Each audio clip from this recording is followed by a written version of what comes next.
Well, it's not like he's just a Pantheon one trick and this is exactly how they were going to play it out. I just think he slotted right in to what T1 were trying to do. He had such a high impact, but it was just such a great game plan from T1 from minute one, and that Olaf pick just destroyed the Vi and the whole setup for HLE. So we're going back to the drawing board a little bit here to see how much HLE could pivot within this best of three style-wise here, or maybe they are able to find the similar type of draft, but shut T1 out and prevent them from getting what they want in return. Well, the Nocturne should be banned away, and then the Orianna, if we want the same bans as last game. In fact, we have the same sides of the Rift as last game as well. T1 chose blue side, and then HLE have chose first pick. And so, therefore, that blue side will go back to T1 once again. The Skarner ban, Wolf, what do you think they want to pick? I think it's looking like a first pick Lee Sin. Yeah. I also mentioned earlier, if you guys weren't there, that Painter has never played Skarner professionally. That's actually not true. I lied. I missed it. He's 3-0 in Skarner. Never mind. Okay, never mind. He's pretty good at Skarner, I guess. The champion is also pretty well suited to playing into the blind man. As the Nocturne going to be taken away, that will mean that Orianna will be traded for the Lee Sin. Gonna be first pick Lee Sin, I think. No. I don't know, Atlus. Like, you do not let Faker have Orianna. This is rule number 1 of playing into T1. Do not let Faker. Like, if they had made that mistake, then I imagine the trucks are already parked outside of HLE, right? Well, the good thing is for this Orianna pick for HLE is that they can pick the Jarvan to set it up, right? That's available, even though the Nocturne was banned away. Yep. So they will have a good ball carrier here. Whoa! Okay, Faker. Okay, this lock it in. Usually you pick Locke leader in the draft. I'm curious to see how T1 will convince us that this is a good idea, but we'll wait. As this means that I thought perhaps there was a consideration of something else here. I do think it is almost certainly a Jarvan pick here. Yeah, I think the Jarvan does make the most Kanavi sense. Yeah. Yep. You can definitely go in on that one. That's an Alistar, though. So the main way to counter Locke is to make sure that you have winning lanes. And picking Alistar into it. That doesn't help. Also, he's got an execute threshold. Having damage reduction doesn't help you with that either. No, it certainly does not. Jarvan will still come through here, but I do, in fact, wonder what HLE meant by this. Well, I mean, it is good into Lee Sin. You can kind of boop him out when he tries to boop himself in. That does make some sense. Yeah, it's kind of like budget Skarner. Yeah. You're catching the Lee Sin, I suppose. Exactly. And you don't have the poppy answer either. You don't hold him, but you can push him into the wall. Yeah. Convince him ever so slightly to leave is kind of the option there. Well, I know for certain HLE will not allow T1 to play the Lucian Milio lane. I don't think you get half of it here. Like, I don't think you go Lucian here because you won't get the Milio and you won't have that lane dominance. Gnar, with no Olaf counterpick, gets you topside control, so that feels really good for a Locke. I don't know what they're going to play into this now, as we'll probably see some protection bans for this Gnar, like the Vayne. Yeah, I think Vayne and Ambessa maybe could be banned away. Those are the ones I expect to see. Unless you want to ban, like, Vayne and Varus, expecting a Varus pickup. The Vayne is definitely going to be banned, as we mentioned before. Lucian ban for HLE, 1,000%. They will not let Peyz have that pick with this Locke. Lucian Lulu actually feels like a pretty good option. Exactly what I had in mind, because any pushing lane is a problem. They already got the Bard away. And could otherwise, if you want to do something different, ban Caitlyn here, I suppose. As Caitlyn into a Alistar lane is going to be pushing, is going to have that power for the Locke to roam. Zeus given some feedback on this ban, it looks like. Ezreal, okay. So, a Lulu lane is very, very comfortable here for Peyz and Keria. You can just lock the Lulu now, it feels like, and just likely pick Gnar on 5. Yep. And Gumayusi will be able to pick accordingly, but instead, the Caitlyn consideration... It's a little bit more Keria pilled to go for a Caitlyn lane instead of the Lulu setup. Also just denies Gumayusi. Like, what does he play here? He doesn't have any of his key picks, right? Like, fearlessly banned, we have the Corki and the Jhin, And then the Varus was banned Have to away, as win well lane. as the Lucian. Is he going to just play Misfortune with an Alistar? I don't think so. I think the Ziggs is almost the only way that you can keep yourself safe here in this lane. I don't know, man. That Ziggs looks like Locke food to me. Well, I mean, he could be, but then do you play Ziggs Tristana? Maybe that's the answer. Into the Gnar on the top side of the map still gives you an AD carry and gives them some teamfight presence.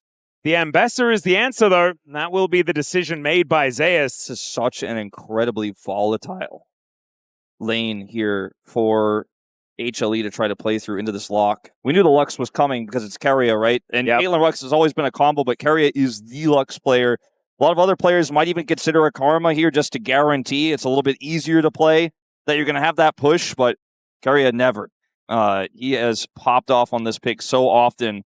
I look at what T1 drafted, and it looked like they had a strong plan from the outset. They already knew, they always knew they were going to put this Gnar into the top lane, and they knew there were enough winning bottom lanes left that even if the Lucian was banned, they'd find a way to get that winning lane so that Faker can roam on the Locke. This is old T1 right here.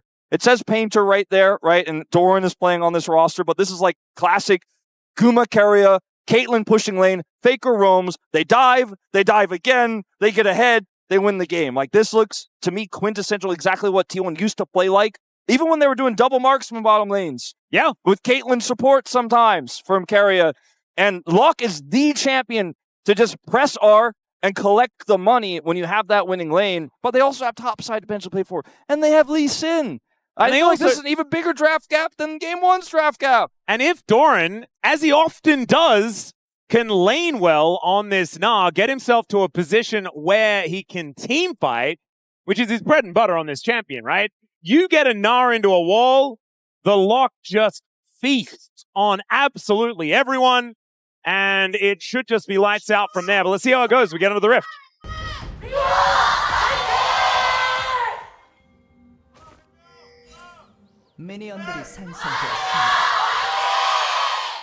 All right. Now, Hanwha Life eSports fans sound desperate, Wolf. They certainly do. We're on the Hanwha side as well right now. There is one little caveat that we didn't mention in this draft for T1. Is that in order for Faker to get out and roam, he does have to win this lane. And that is a tough lane into the Orianna. And the Orianna can get the control and prevent him from making the impact he wants to. So that's on Zeka, and Zeka is a great Orianna player. Even though in the past he wasn't considered a mage player, this was his best mage, I would say. And so let's see how well he does in the lane, because if he can keep Faker locked down, pun unintended actually this time, it just keeps coming out when Locke's in the game. If he can keep him stuck in the lane, good time. As this is not going to be a good time at all. No. At least Gumayusi will be able to bounce some bombs over. Does light a short fuse against Keria here, and that wave is just going to be shoved into the turret. This is one of those lanes where they kind of hope that they can get to light out of here, move around the map, and break up this 2v2. And if Gumayusi does hit his Ludens, then he will be able to just eliminate waves, and things should be okay. This lane has gone the Ambessa's way, but Zeus is going to have to, you know, pull himself together, right, against Doran. The electrocute buffs have really made this matchup a lot more playable for the Ambessa.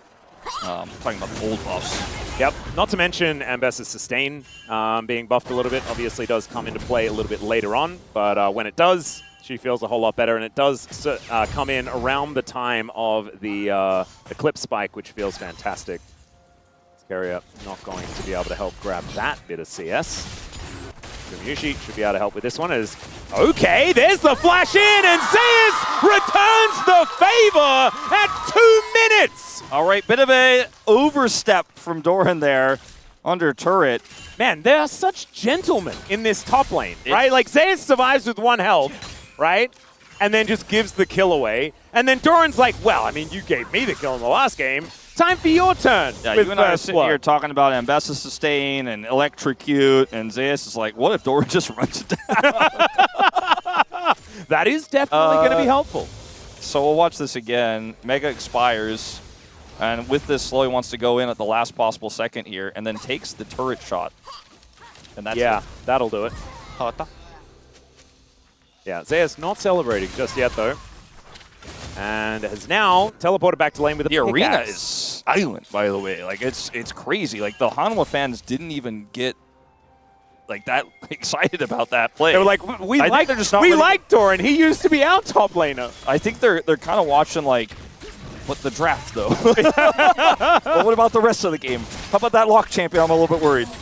As Faker is controlling this lane pretty well right now, but obviously you can see it takes a big deficit. It's his 81st champion. 81st unique pick. That's a cute one, as he is taking a heck of a lot of damage here. Kanavi, can he get the flag drag flash? And the answer is no. And the Ashen Pursuit comes out. Faker will be able to keep himself alive, but doesn't have a lot of the blue stuff, and also doesn't have a lot of the green stuff either, as he hits level 5, gets a bit of that health back, but attack dissonance really starting to hurt here as Zeka with control of the wave. And this is obviously going to happen, right? It's Orianna. She is very good at controlling lanes, especially into melee champions. So Faker is just going to have to bear the brunt of this.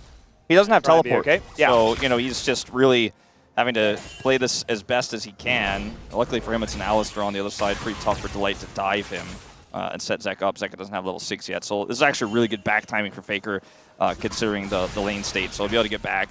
We'll have all of his mana and health back, and then we'll be able to hit level 6. To potentially fight Zeka if he wanted to get some help from the cow in a follow-up. Didn't have to flash or anything like that. So that was a pretty scary situation for Faker, but he was able to navigate his way out with the blink and get away. Yep. This wave is actually shoving towards T1, I'm pretty sure. A few extra minions there. Bouncing Bomb does go a little bit wide. So one of the issues with the Ziggs is that you have a lot of AoE wave clear, and so sometimes you can find yourself a little bit too far away from the wave after taking it down. You know, with picks like Kale, Kassadin, the chat's always spamming the clock. Yeah. You know, and you're looking for, oh, let's get level 16. With Locke, it's just getting 6, actually. That's just the one right there. You get that one? He's got it right now. You just need to get the Poltergeist, right, Wolf? Yeah, once you get the Poltergeist. Yeah. It's, you know, Professor Egad was really cooking on this one. Certainly was. As was Bert, who I think came up with it. Yeah. I think that now you're just kind of like, uh-oh, he could just delete us. That's a problem. We need to make sure that we're not actually on low health for any reason or being dove for any reason. Oh, Shockwave does come in here, as Faker does not really do too much or need to. Just gets himself out of there. That is going to be Painter locking down the first dragon, though. Chemtech already taken. X-Tech on the docket for the next one, so no Tech Soul this time, as Delight takes way too much damage there. I actually like how Zeka's playing this. He just went for the tempo ult. He doesn't have kill threat onto Faker, but he's like, you can't leave the lane. I won't allow it. I won't let you press your ultimate in another lane and get money. I'm just going to ult you straight up right into your face, and now you're kind of stuck here. And now you can't challenge this wave. And this is actually a great call from Zeka. Just keeping the Locke stuck in turret range, basically. This has been one of his biggest improvements, I think, is his Orianna play. I think it's really helped HLE out in drafts a lot, because it has needed to be banned even by their opposition. When prior to that, I think they were banning it away most of the time. Certainly a lot of evolution here for the young mid laner of HLE. If Locke goes down on farm, that's okay. He actually will still be functional, because he doesn't really need to have a big early component or power spike to do what he wants to do in those early fights where they set up the dives. The problem for T1 is that topside, because of Doran's bit of a oopsie earlier, doesn't have control, and he couldn't leave the lane to get any impact on that first dragon. T1 get the dragon, but HLE don't fight for it and they'll end up in a scrap there. So Faker's just forced to back, loses a lot of farm, but he's still waiting for that moment, right? That big opportunity where he can just collect the bag. Locke is a weird champion in that, you know, he doesn't actually do a whole lot in team fights. He just does one combo and deletes people. Just ask Roamer. Yeah. And otherwise, I've kind of dubbed him the cheerleading champion, where he just waits for people to get into the threshold, and then he presses his combo with his ultimate. And if that never happens, you know, if your team isn't winning, you're not doing anything. You're actually not allowed to do anything. And it's certainly the case in pro play, right? I think in solo queue and stuff like that, there are a lot more skirmishes where you can find yourself advantages, but it's just not how these games have been going. As Delight does face check, does have to headbutt Faker away, but he has that Ashen Pursuit. Catches up to do a bit of damage, gets rid of that passive, so nicely done. Delight does need to be a bit careful here, as you can see. Pretty squishy at the moment on this Alistar. He had to go back, though, and does have teleport. Deluxe has a lot of burst damage to help Faker out as well. If anyone gets caught, put him into that threshold. He actually went for the Ether Wisp first, Keria, so actually gets a little bit of extra movement speed even in this early game to help out around the map. That's a cute one. I like it. Shirley is, I think, going to be built up pretty quickly here by the Lux, as Faker does have his shoes now all upgraded. As T1, we're thinking about the grubs, but Kanavi makes his way over. Delight was already here, had teleported back down. And it looks like with Zeus' help, they will guarantee grub control. That is the beauty of that first blood on the top side of the map. These grubs feel pretty comfortable. That's a great sidestep as Peyz just flashes on top of Guma. Shouldn't he use the satchel, my friend, as he flashes and aims the Peacemaker. All right. Oh my goodness, that outplay must have really hurt. I know Umpty is on the analyst desk right now on the Korean side and he can't hear me, but Umpty, this is what I'm talking about. Umpty and I were having a long conversation about Ziggs yesterday, and about how I didn't really like Ziggs. Brendan was there as well. Valdez was in the conversation. If you use your buttons in the 1v1 on the side, then you don't have your buttons. But the AD carry... I mean, if you miss all your buttons, yeah. I think if you hit everyone... Side steps here, right? Like, yeah. Just side steps, and then the second the ability's used, Peyz is like, I kill you. He flashes on him. He's like, you're dead. It's just period. He's like, it's math. Yeah, I got it. You're done. And yeah, that was unfortunately for Guma the issue. I was gonna say Guma stabilizing, right? Like this game is going exactly the way HLE wants. Faker hasn't been able to get any skirmishes yet, and then just all of a sudden, misplay in the bottom lane, and Peyz, he is the guy. He is the Punisher. He is. He's him. And look, I mean, I think some would say that Satchel should be reserved for saving yourself. And I think maybe Gumayusi is going to have a good hard talking to himself about how he's going to use that Satchel from now on. And if he doesn't, then I imagine Orcs will send him a DM. All right, in goes Doran. It's his turn to try and kill this little mage Yordle, and he does use it on himself. There we go. Okay, Doran is just going to teleport away. As trading places happens once again, Zeus turns up, and he says, all right, let me take care of this wave. That was we'll go home. Pretty wise choice there from Doran. I think he might have wanted to just teleport to his turret instead, but it would have lost a lot of, like, he had a lot of health that he lost in that exchange. So if he went back to his turret, it might have actually put him in a rough spot. Ultimately, we'll be able to get all of this wave anyways, so it doesn't matter too much. Yep. So I guess maybe I spoke a bit too soon on that one. Either way, a small win here for HLE on the top side. This dragon is going the way of T1. Yeah, it's a lot of dragons in a row here for T1 so far this series. And Faker hasn't had that big fight yet, but the threat of it has kept HLE pretty honest. Well, Final Spark doesn't really do too much. The headbutt is going to push him away, and that blast going into Smite. Just too good from Painter. Yeah, I think Keria wanted to try to maybe set up the Smite there, but it doesn't matter. Doesn't need his help. Yeah, in goes Zeus right underneath this turret. Faker is just dead, ladies and gentlemen. Zeus is going to have to flash. Oh, I think almost would have been able to do the walk away, but did not want to risk giving this Locke a kill. Yeah, definitely the right choice to flash there. Good punish from HLE, walking out of a lost dragon into a big win there in the mid lane. Man, this game is very close right now, as there just hasn't been that big explosive moment.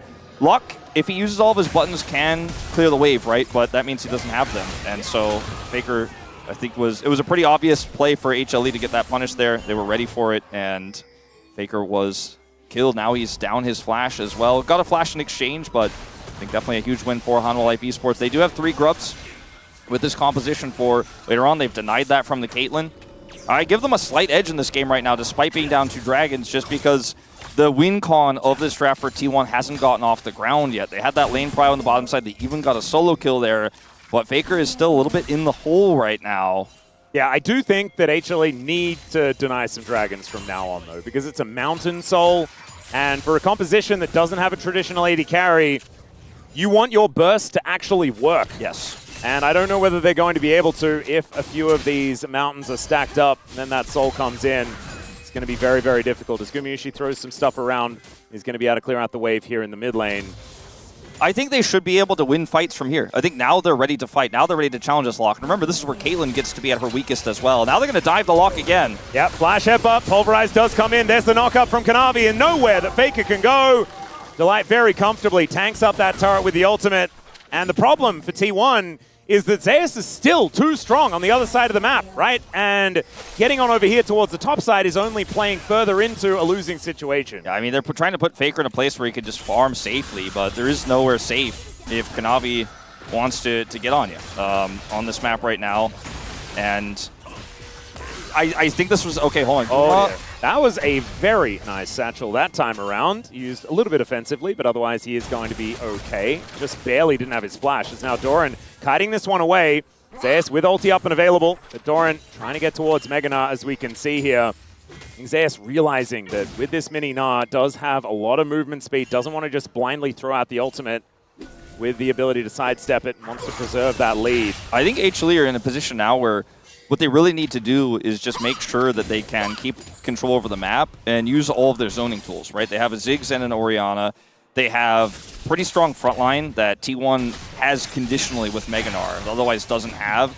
And T1 want to be able to set up an explosive Locke execute in a team fight, and if they don't have map control, setting up is so challenging, especially when Locke is not ahead. Because Faker hasn't gotten any of those early kills we've often seen in our Locke wins, where the Locke is on like 4 kills at this stage in the game, and is stacking a Dark Seal, and is feeling really great. He's got a Dark Seal with 0 stacks right now, doesn't have any completed item. The only way to go is up, Wolf. Yeah. When it comes to those stacks. So, I mean, I think right now, HLE, if they understand their win cons here, and they understand the game state, are in a really comfortable spot at this point in time, despite the lack of dragons. Yeah, and they also have a lot of wave clear as this Ziggs gets more and more items. This mid lane should be under control. The bouncing bomb comes in. Kanavi should be able to take away the crab. And Kanavi does have a bit of an advantage in the jungle, 500 gold, based on that kill and assist that he has picked up. Camps are very, very even, but Painter not able to be as active in this one. And Trinity Force is done here for Doran. That might be able to help him out, but that Eclipse has been done for a long time for Zeus. He's going to be building towards item number 2 relatively soon. Is not TPing back to lane, so he's losing a lot of farm, but he can't TP because if he does, then he won't be able to match the TP of Zeus for this potential fight. God. Every bouncing bomb is just so scary. As Painter doesn't hit the Sonic Wave, the HLE are just making this map as dark as possible. I don't think they go for this Rift Herald. I don't think T1 are going to be able to find an angle here to set this lock up right now. I mean, Faker is so far away. They're just acting like they might actually commit to a fight, but otherwise are not. Oh, flash from Keria, does not want to risk it. As the flag and drag was threatened, Gumayusi going to come on over, throws out the bouncing bomb. A lot of damage there onto Peyz. Even the Comet is really starting to hurt. Peyz did have the solo kill where he dodged everything, but Guma has otherwise been incredibly accurate this game as Faker's going for an all-in. Yeah, actually doing a lot of damage here to Zeka. The lightning does come down from the sky. Still, Kanavi moving back towards this outer turret. And Painter has at least pushed them away from the Rift Herald. It was a really aggressive play there from Faker, and Zeka wasn't confident that he was going to be able to lock him down with an ult, so he didn't commit, and that Faker actually wins the trade and pushes the Orianna out of the side lane. And actually, like, Storm Surge versus Rod of Ages with 4 stacks, like, spike. that is better. Yeah, it's a big spike in the individual matchup, 100%, and the Rod of Ages isn't stacked that much, so it's not that great defensively into the lock at this moment in time either, and actually T1 with a slow play here will be able to get this Herald. It's a trade for Dragon, but I didn't think they were going to be able to get any ins on that one, but they played it so fantastically. Like, they were just waiting, forcing HLE to make awkward decisions. Now Faker may get punished. Well, there is the Poltergeist. Defensive slow. Yep, and we'll be able to flash out of the way. With Delight coming up, it was a bit of a scary moment. He didn't have flash available, I'm pretty sure, unless he did use it prior to Faker using his. Now Doran will hop after Zeus here, but not really going to be doing too much. This game is very slow, and it's going to come down to one big moment, right? We're only at 4 kills here at 17 minutes because both teams know how volatile this is going to be. But I think the low kill game favors HLE, and they don't have to force any fights they don't like. They don't have to force any trades they don't like because time is on their side as this Locke is still 700 gold behind. And it gets harder and harder to have that big Locke explosive moment the longer this game goes on and the more dragons that HLE stack up as well. I mean, that guy's going to get this whole turret its first brick. Yeah, I do agree with you. As Mega Inferno Bomb does come down, that is going to deny this turret take. As Keria and Painter were both in this area. Faker was moving up towards that bottom lane as well. Zeus will be just vacating. I do think that HLE need to win in a specific window. I agree. do like think eventually, that once Peyz gets 4 items, it's kind of over. Eventually, you will get to a point where T1 do win out if like nobody dies and it's a slow game. But I think that gets tougher and tougher, and HLE will be able to control the map, right, and stop Peyz from getting to that game state comfortably if they keep playing slow like this. But I do agree with you, like in a vacuum. I think you're absolutely right about that. And I also feel like that is a relatively Peyz unique thing. We've seen him do this so many times on this pick specifically. Yeah, there was that one game, I can't remember who it was against, but he was like, you know what, I put my try-hard pants on, and I'm going to save this game. Yep. As Painter is going to throw down the Rift Herald and look to take down Gumayusi. He does use his satchel defensively, though. That is very, very nice. Shelly going to get a headache ramming into this turret. It's a lot of plate gold going on over to T1. That was the most convoluted way to get a Herald to charge that we've ever seen, but they were almost able to get Guma to flash there. Still got the charge onto the turret. It is very low, and there's a Caitlyn pushing into it, so T1 are trying to get some value out of that. They don't have any turrets just yet. HLE got that top turret. Two of these turrets on sides are down to 1 plate, so there's definitely some money on the map that T1 are close to getting. But it is, as it stands, a 2.8k gold lead. Delight going down a little bit low, but he'll eat some honey for it. He'll be all right. And Shirelli is done here for Keria, as well as the Locket of the Iron Solari completed for Delight. I think that extra movement speed for T1 will be very important. So we're still waiting for Painter to get his flashback and Faker to get his. Keria also just a little bit away from his being picked up once again as Kanavi. Can he get the steal on this red buff? That's the question. It does reset back into the pit as Guma does make his way over. 5 members of T1 in the area as Delight looks to try and turn it, and they get right on top of the Gnar and take him out. Now the Cataclysm as Kanavi continues the fight. Kick comes back as Painter will get rid of him, and now the final spark, and there is Faker finding the kill onto the cow. A 1-for-1 top for support, but HLE will claim the red. Yeah, it's a really good save there from Faker coming in to pick up that ultimate there on the trap into Delight. Otherwise, that would have been a net win for HLE and would have felt so terrible for T1 as Doran is focused down before he can really impact the play. You can see the idea behind this here for T1 to try to challenge, but Delight just instantly punishes with Kanavi. That mid-jungle, or sorry, support jungle synergy in this one working incredibly well for the two of them. They are able to force the retreat here, but with all that burst damage coming in, another binding to come through, Faker's able to get the execute with his ultimate, pick up the first kill of the game, as Faker may also be the target here of the next play. Yeah, Zeus for a little bit of an angle on top of him. He's taking a lot of damage. There's the TP to come through. Doran coming down, looking to try and defend his mid laner, and I think he should be able to at least deter Zeus from killing Faker. Zeus is so scary, man. Black Cleaver is now done as well as the Eclipse. Zeka also teleported down for a potential extended play there, so doesn't actually have any extra push on top, but he also keeps the wave away from Faker as a result of that.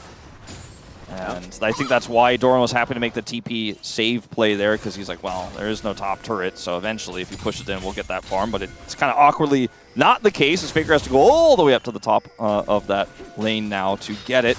And T1 have done a great job of controlling the mid lane this game with this Caitlyn pick. You know, Painter and Peyz have been putting serious work in to try to find a potential angle to catch an HLE member here as they defend that turret. This is a really good game of League of Legends that we are watching right now. I think we haven't gotten to the finale. We haven't got to the explosive game-deciding moment that T1 is looking for to get themselves back into this one. Oh, Delight.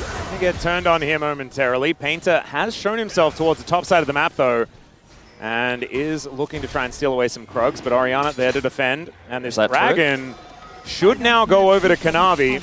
And we'll see whether T1 can actually get there in time, as, yeah, Painter is booking it down towards this pit. Keria is there, and HLE are just going to back away. I think realizing that they're probably going to have to look for a team fight on this one as Painter goes in. Not sure about that one. Final spark goes down, and that is going to be the secure by the Ambessa somehow. Zeus also tanks up the ace in the hole to save Kanavi some health there. So 2 Drakes apiece as HLE get their second mountain, and I feel like every mountain is so valuable here for HLE when they've got this brawly composition. Well, yeah, and also just preventing the burst from T1's comp from really setting up that execute threshold for Faker as well.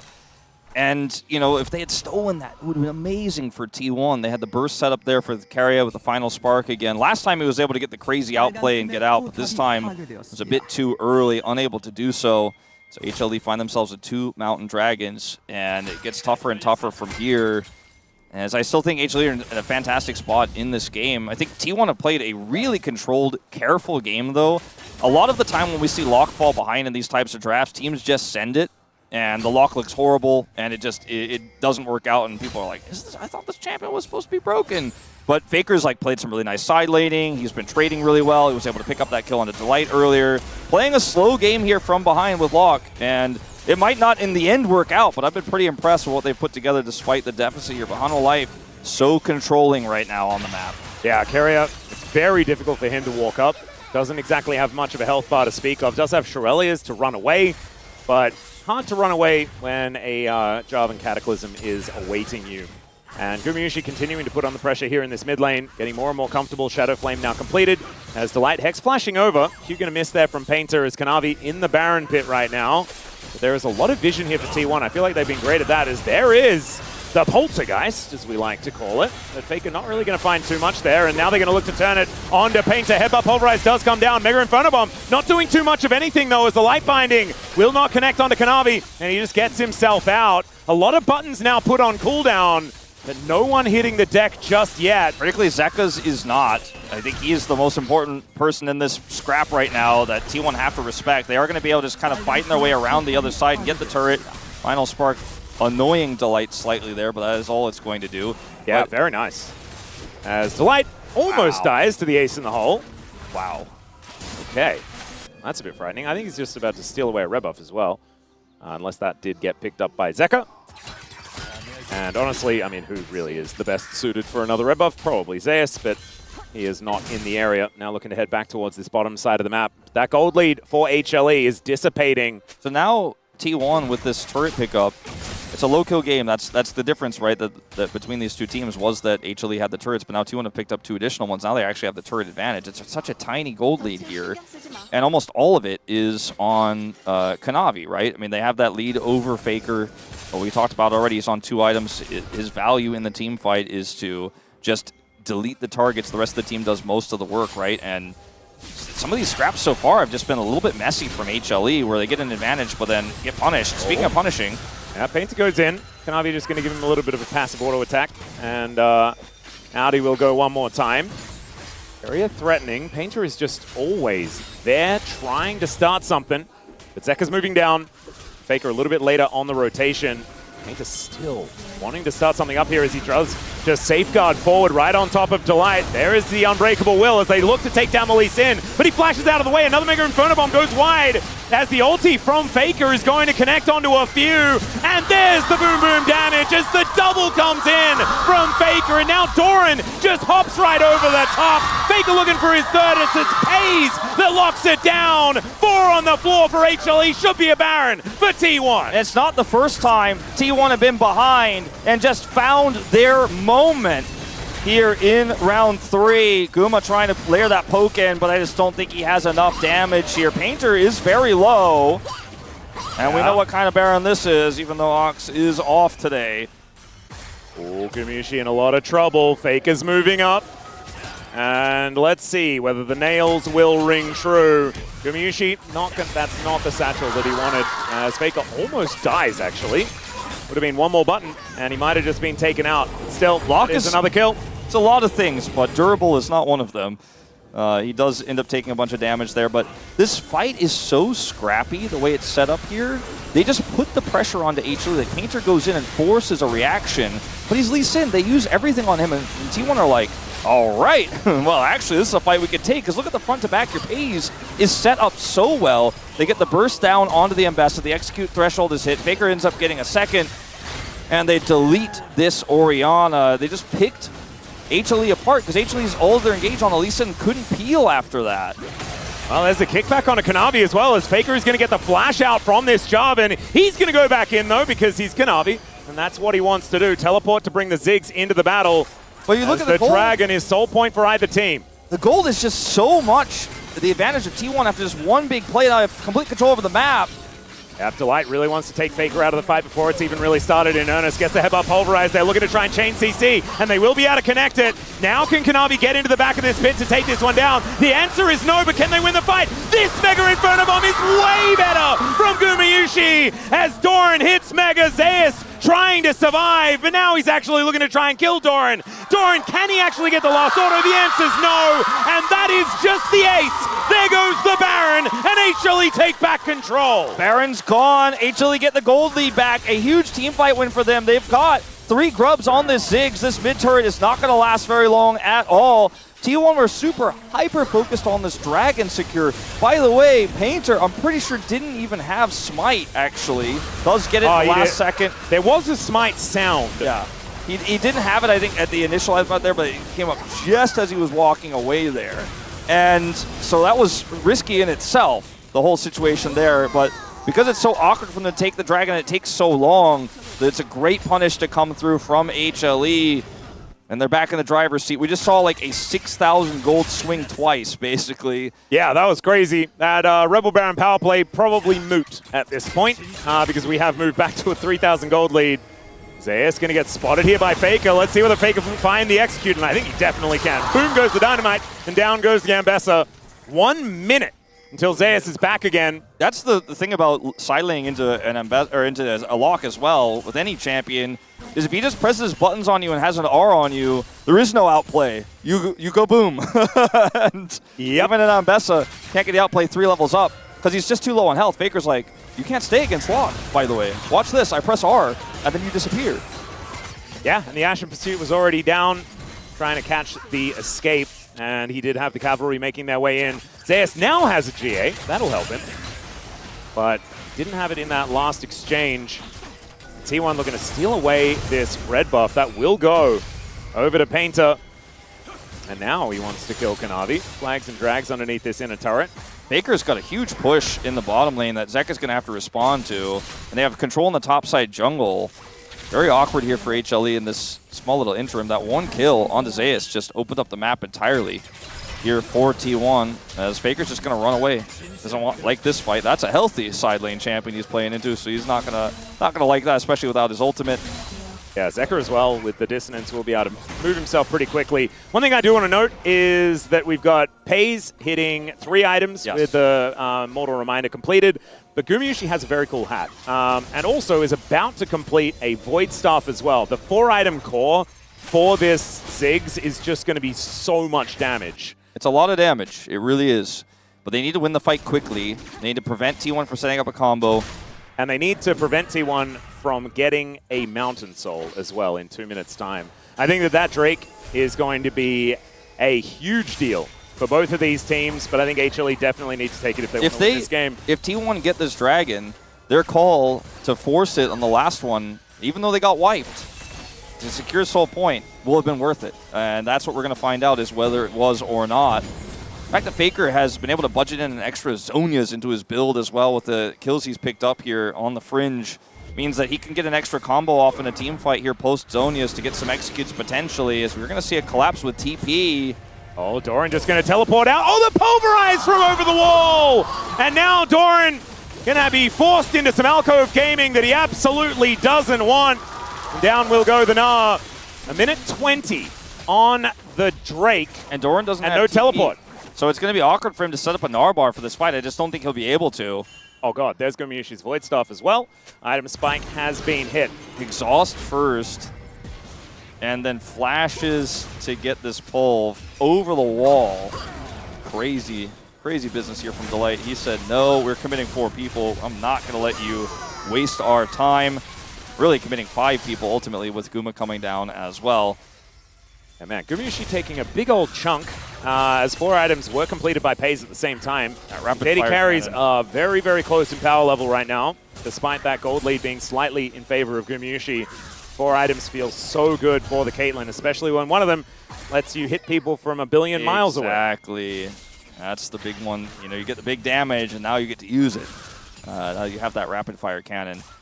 So Baron and Dragon are up, and because it's not Soul for HLE, T1, get to play around Baron a little bit here, but HLE are actually going to start it because it's 15 seconds till Dragon. They've calculated, they think they have enough damage here, and it looks like T1 are not going to be able to respond, nor will they necessarily be able to, in the interim, get the Dragon before HLE can rush over and stop them. That's the question. They are already on it. I do think I don't know Baron, if you want this trade. If you can't stop this Dragon, then I think you might regret this choice, HLE. It's a Mountain Dragon, but we're 33 minutes in, so it's just not going to last long enough. Nope.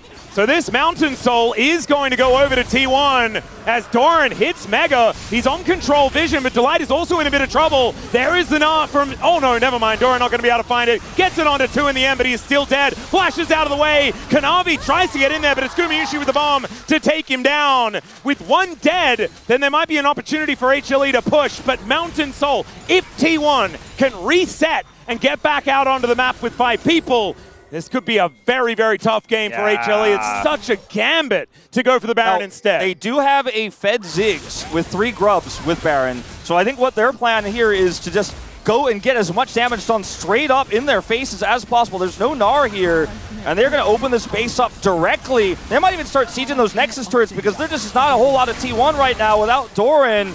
Oh, this is so scary though. Faker is on a bit of a flank angle as Kanavi gets in there right on top of Peyz. Mega Inferno Bomb does so much work as he's down to the GA. Look at these Nexus turrets. They're just exploding. Delight trying to get rid of Faker as they're trying to burst down the Nexus.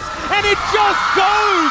HLE bring us to a game 3 in the blink of an eye. That was such a direct call from HLE. Just push in. There's no Gnar. We've got a Fed Ziggs. He basically one-shots turrets.